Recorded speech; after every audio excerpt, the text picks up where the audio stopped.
नमस्कार दोस्तों, मेरा नाम है Ravi Tiwari. The stories of Kalyug में आप सबका हार्दिक स्वागत और अभिनंदन है। आज हम बात करेंगे भारत में प्रतिबंधित 10 किताबों के बारे में, जिनका भारत में खरीदना या पढ़ना पूरी तरीके से बैन है। अगर आप ऐसा करते हो तो आपके ऊपर कानूनी कार्यवाही हो सकती है। इन किताबों में बहुत सारी कंट्रोवर्सी छुपी हुई हैं। सबसे पहले मैं बात करता हूं द सैटेनिक वर्सेस के बारे में, जिसको सलमान रुश्दी ने लिखा है। इस किताब के अंदर, वैसे तो ये किताब फिक्शनल नोवेल है, लेकिन इसमें बहुत कंट्रोवर्सी क्रिएट करना और कुछ समुदायों ने इस पर प्रतिबंध लगा दिया है। इसमें धर्मनिरपेक्षता और संस्कृति के विषय में डिस्कस किया गया है। इस कारण बहुत सारी ऐसी बातें हैं जिनको सुनकर समुदायों के, कुछ हमारे देश के समुदाय हैं, इनके आपस में जो प्रेम है वो खत्म हो सकता है। इस कारण इस किताब को पूरी तरीके से बैन कर दिया गया है। दूसरे नंबर पर आती है तस्लीमा लिक्की लिखी लज्जा। तस्लीमा नसरीन ने इस किताब को लिखा है और इस किताब के अंदर बांग्लादेश और भारत के बीच हिंदू मुसलमान विवाद को लेकर लिखा गया है, जिसकी वजह से इस पर प्रतिबंध लगा दिया गया है। तीसरे नंबर पर आती है the polyester prince by Hamish McDonald.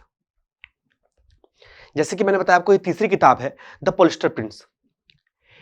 ये एक बायोग्राफी है और रिलायंस इंडस्ट्रीज के फाउंडर धीरूभाई अंबानी के जीवन पर आधारित है।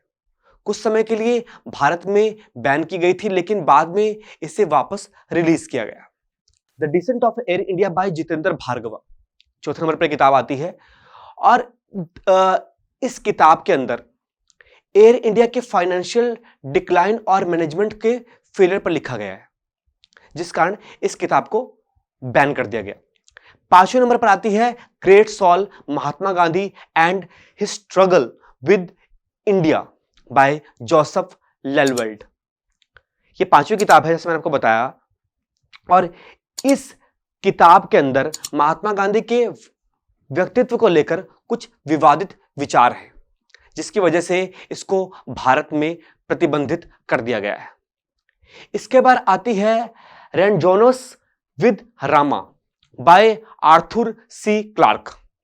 ये किताब जो है एक साइंस फिक्शन किताब है और कुछ लोगों ने इसमें धार्मिक और अनुसूचित अनुसूचित जाति के बारे में कुछ ऐसी विवादित टिप्पणी की गई है, जिस कारण इसको बैन कर दिया गया है। सातवें नंबर पर आती है Jinnah India partition independence by Jaswant Singh. ये सातवीं किताब है हमारे आज के क्रम की। मोहम्मद जिन्ना के ऊपर ये किताब लिखी गई है और इसे रिलीज होने के बाद गुजरात में बैन कर दिया गया था इस किताब को। इसमें इंडिया और पाकिस्तान के पार्टीशन के बारे में लिखा गया था। आठवें नंबर पर आती है the red sari by Javier Moro. यह बायोग्राफी है और इसमें सोनिया गांधी के जीवन पर आधारित यह किताब है। कुछ राजनीतिक दलों ने इसे प्रतिबंधित किया है। नवंबर पर जो किताब आती है वो आती है why I assassinated Mahatma Gandhi by Nathuram Godse. Nathuram Godse की लिखी किताब तकरीबन सारी किताबें बड़ी कंट्रोवर्शियल रही। ये कंट्रोवर्शियल सब्जेक्ट पर लिखी गई है और कुछ लोगों ने इस पर प्रतिबंध लगा दिया है। 10वें नंबर पर आती है an era of darkness by VS नैपॉल।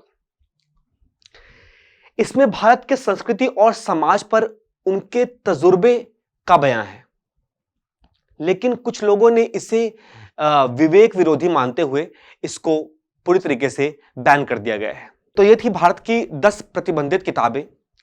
इनमें से कुछ कंट्रोवर्सीज और डिबेट को लेकर चर्चा में आती रहती है। अगर आप इन्हें पढ़कर, कहीं से आपको मिलती है तो आप इन्हें पढ़कर अपनी जो भी दिमाग की जिज्ञासा है, जो भी आपके मन में जिज्ञासा है, उसको दूर कर सकते हैं। मैं चाहता हूं कि आप इस इंफॉर्मेशन को अपने दोस्तों के साथ शेयर करें, इस चैनल को सब्सक्राइब करें, फॉलो करें। मैं हूं Ravi Tiwari, the stories of Kalyug तरफ से आपके बीच में फिर आता रहूंगा। प्रणाम, नमस्कार, जय श्री राम।